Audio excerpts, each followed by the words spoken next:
Hey guys, I'm Vincent Napoli. I'm the lead system designer here at Sony Santa Monica.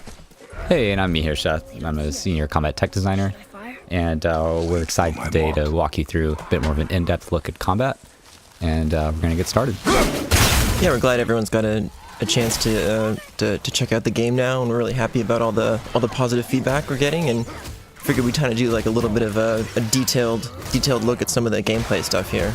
So just, going at it right now, looking at the duo of Kratos and Atreus working together. We can see here that the Draugr in front of us is actually on fire because he was affected by burn. So there's a mechanic that you've probably seen in the game where barehanded attacks, Atreus's arrows, and other things can build up the stun meter, which gets built under the enemy's health. And when that meter is full, you can perform a stun grab on them. And against the Draugrs here, doing a stun grab will cause them to explode and deal burn damage to all enemies around them. And we've cheated a little bit here. We've kind of unlocked some of abilities that Kratos and Atreus are going to get a little bit later, like the precision throw here, which is I think one of the cooler parts of the thrown axe is if you land a critical throw on an enemy, and then you'll sort of notice this flare up, a little bit of a lens flare, and then if you recall the axe right at that exact time, you'll sort of charge the axe up, which lets you do either a combo throw or your next attack sort of has additional properties on it. So that was a really cool setup. Kratos froze an enemy with an axe, kicked it into another enemy, frosted that enemy, launched him into the air, and then threw his axe to impale him into a tree. So those are the types of pretty interesting setups that the axe allows you to do. And actually, Vince over here worked on the axe a bunch and can tell you a bit more about the types of things it can do. Didn't we started with the impale, right? That was the very first thing we did with the thrown axe was. Once we impaled the guy, we're like, all right, maybe we should throw this axe. Some juggling action into the wall, build some stun. We get a little bit of launching and some air juggling, which I think a lot of people were a little worried might not carry over from the franchise, but plenty of it. We'll see some cool setups with that. So over here, Atreus runs up, and he'll be doing this a lot in combat. He'll jump up on an enemy and kind of like choke onto them for a while, and it leaves them incapacitated for a bit. And when they're in that state, it gives you a few options. So in that clip that we just saw, Kratos goes to go for a launch, and when he launches an enemy, Atreus will jump up, causes the enemy to bounce off the ground, and that will do massive stun damage. Yeah, I think Atreus is a little bit, he's upgraded here as well, right? Because there's a... Yeah, he gets a lot of options, just like you can upgrade Kratos in his moveset. You can also do the same for Atreus, and I think people will be surprised the more they play the game what that can lead to. There's, we've done a lot. We're excited to see what people do with the types of combinations, because that's one thing that I think will be really different about this game is Atreus brings something different to every fight, and so a lot of the fights end up playing out really dynamically. And over here we have a Hell Reaver, and Hell Reavers are actually resistant to the Leviathan axe because the frost element, and so here's barehanded combat is the best way to go about that. Usually they're more annoying than that, but I think he was kind of ready for that one. Played this one before. Yeah, so throughout the world you'll find chests like these, and they'll reward you with different types of legendary attacks. Chests, right? Yeah, legendary chests. And so this one over here gives you a runic attack called Hell's Touch. And so the way runic attack works is that they're gems that you can essentially slot into the Leviathan axe, which we're going to see in detail here, it looks like. Yeah. This tutorial for...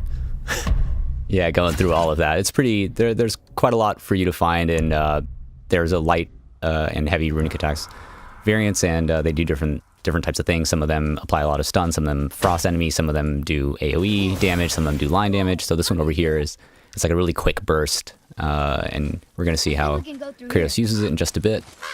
That was, I think, the first one that most of the team just played the entire game through, right? Yeah, I know. It's funny. The simplest. Let's go. Not yet. It's the simplest attack. Yeah, it's like the first one you get, but it's still useful. It's always like a good vanilla choice, always safe. Corey just plays the entire game with it, I think. Refuses to switch. I'm slipping. Stay calm. Almost there. And I remember like all the iterations of the scene. This was one of the earliest scenes we had.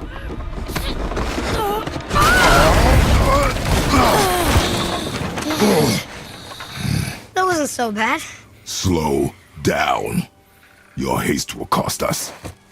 I always wonder what Kratos is Sorry. looking at right over here. He doesn't care about the enemies. Yeah. He's not that worried. More Draugr. But these aren't moving. Are they dead?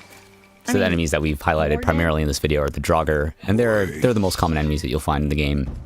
We have lots of different variants of them, and you know, sometimes they're just hanging out in the environment like this, where you don't know if they're alive or whether they're just kind of turned to stone. That was a nice weapon switch. So you can kind of sheathe your axe in the middle of combat and switching the bare hand, and that's what he did right over there. He's also got some permafrost on the axe, it looks like, which is a skill you'll get a little bit later than here usually, but if you're able to get a series of hits without getting interrupted in a short time span, the axe sort of supercharges with a permafrost ability, which means that every hit you do starts to apply frost to enemies. It also increases damage and does some other secret things under the hood. Once you unlock that ability, the key to combat is basically keep your pressure up and don't get hit, and you'll be rewarded. I think this is the axe recall that is famous on the internet for a bit, right there. The well-positioned axe recall goes through 3 enemies. It's definitely an advanced skill to using the axe, is knowing like where to be and how to throw it out and when to recall it. I feel like that was an accident. He didn't do that on purpose, but he's getting credit for... That was actually a charged axe throw. Sometimes you'll see like a little blue spark on the axe light up, and you can charge the throws to do more damage and more frost. It does not matter if you fire only once. Show me control. Quality advice, just in general. We could all learn a bit from Kratos. He's full of tips the whole game, I think. Yeah. Look at this. So every once in a while you'll see these green shards on the ground, and those give you health. But what's kind of cool about them is that when Kratos gets health, he steps on them, and actually small radius around that you'll actually hit enemies back. And so there's some pretty there's some pretty cool setups that you can do by continuing like little like off the ground combos by triggering the health pickup. Something's breaking through the wall. A new enemy intro here, the heavy Draugr. This guy's a lot more buff. He's tankier, hits harder. He'll eat some of your attacks, and Yeah, he's so got that attack just had a yellow flash, and that means that that attack must be parried. It cannot be blocked. So over there, you'll see it break through the block. But right there, good parry. Oh, because he had the because he was hitting him in the back, right? He got increased stun. Yep. Yeah, you build increased stun if you hit enemies in the back, and so there's certain combos and certain setups that make that a bit easier. Also, slowing enemies using the frost property of the axe will help you do that. That was pretty sweet. Frozen enemies can be kicked out. That was a nice ring out over there. Oh, here we go. We got. Yeah, so in the game you can collect talismans, which can augment your abilities, and that talisman allows the realm shift ability, which can be triggered by a last-second dodge. And he used the opportunity in that realm shift to use one of the other runic attacks that has been unlocked for the purpose of this video, called the Glaive Storm. Yeah, Glaive Storm will basically, the axe sort of has a mind of its own, and it'll seek out sort of anyone you can see and hit all of them before returning. It's a pretty good fire and forget runic attack. Do you hear that? What is it? We will see. Stay close. It's one of the things I never saw people comment about in this video, but actually, when you're climbing up and around this environment, you can see little pathways that there's some little chests hidden here and there, and that's one of the cool things about this level, is that there's a lot of places to explore, a lot of nooks and crannies. So over here, we're gonna get introduced to the Revenant. She's one of the first sort of specialized characters, right? Yeah. Kate ended up. Yeah, Kate Kate Salzman was the designer who worked on her a lot.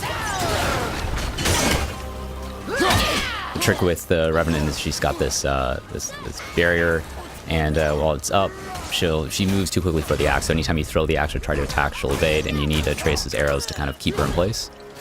So this character was pretty frustrating for a long time internally, just because the type of character that is, but thought we ended up getting to a pretty good place there. It took a lot of tuning and iteration, but it feels like it's just evasive enough and just maneuverable enough that it's not super frustrating to fight, and you can kind of handle it, but it does require you to sort of do different things. Yeah, I think it's funny the first time you fight the Revenant, you're just by yourself, and you're like, oh, this isn't too bad, it's pretty easy. But then the whole magic to that enemy is when you pair it with different enemies, and then you realize, like, uh-oh, this enemy's a lot harder than I thought. I guess we need to get. Yeah, then of back course up. later there'll be some sneakier Revenants with some additional abilities, and it gets even more complicated. So.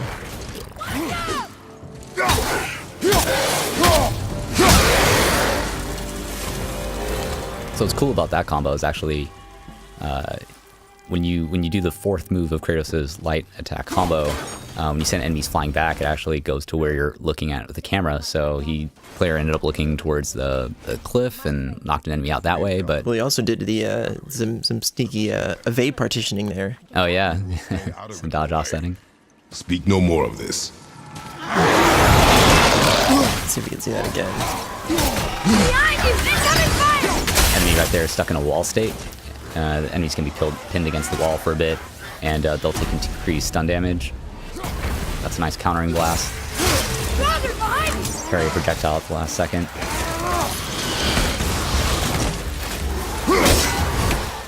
Yeah, it's the highest damage attack there was the Executioner's Cleave. That's pretty much the Crowd pleaser. Yeah, so you saw over there, actually, a precision shot with the axe caused the enemy to spin around, and we talked a bit earlier about enemies taking more stun damage when they're hitting the back, and that's a good way to set it up. Yeah, he actually followed up too with one of the later attacks you unlock with some of the recall attacks, which are some of the final Roy, over here. final sort of special things you can do sort of when you mix up the barehanded shield stuff between the axe. Yeah, so normally you can press triangle to recall the axe, but once you unlock the recall attacks, you can actually do attacks that involve recalling the axe inside of them.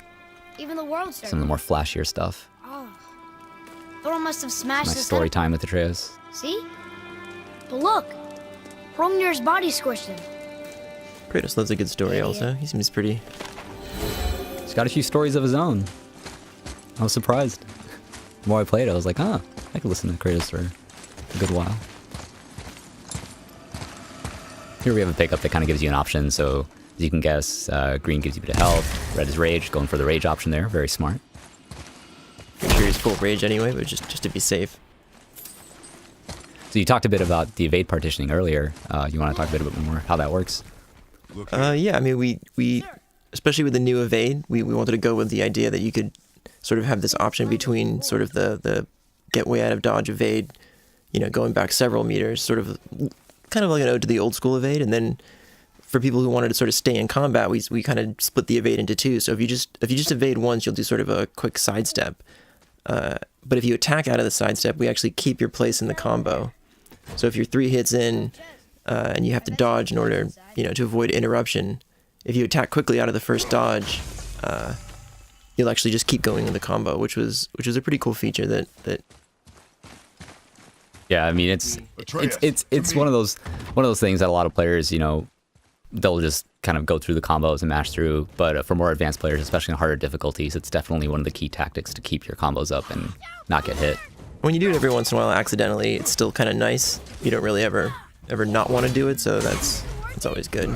So the enemy we have over here is a higher level Hell Reaver, and you can see a little like frost armor all over it. And the axe is directly resistant, so you'll see it bounce off. Sneaky Revenant. Yeah, this fight always gets people. A couple of heavy joggers. In contrast to the first time when you fight her, I think people are always surprised in this fight. I think on the God of War difficulty, this fight took me hours the first time I played it. It's probably one of the hardest fights in the game on that difficulty somehow.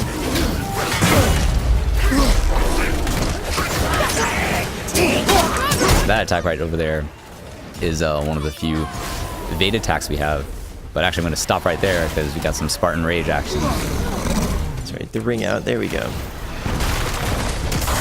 So you can see the red meter in the bottom of the screen, and once that fills up, you can press L3 and R3 and activate Spartan Rage. And in that mode, Kratos has a completely different moveset where he's barehanded but can rapidly punch enemies, slam the ground, and do a lot of other cool stuff that you can unlock. I'm set! There's a bunch of custom reaction stuff actually worked on right in here for rage mode, where enemies basically react in sort of super crazy ways that you don't really see anywhere else in the game. Alright guys, well that's all we have for now, but thank you so much for checking it out. If you dug what you saw, then check out the game, get it, play for yourselves, let us know what you think. Yeah, we're really excited, especially for people to check out the Give Me God of War difficulty. Internally on the team, we've been sort of hoping for some good YouTube videos and Twitch streams of playing on the hardest difficulty, so good luck. PlayStation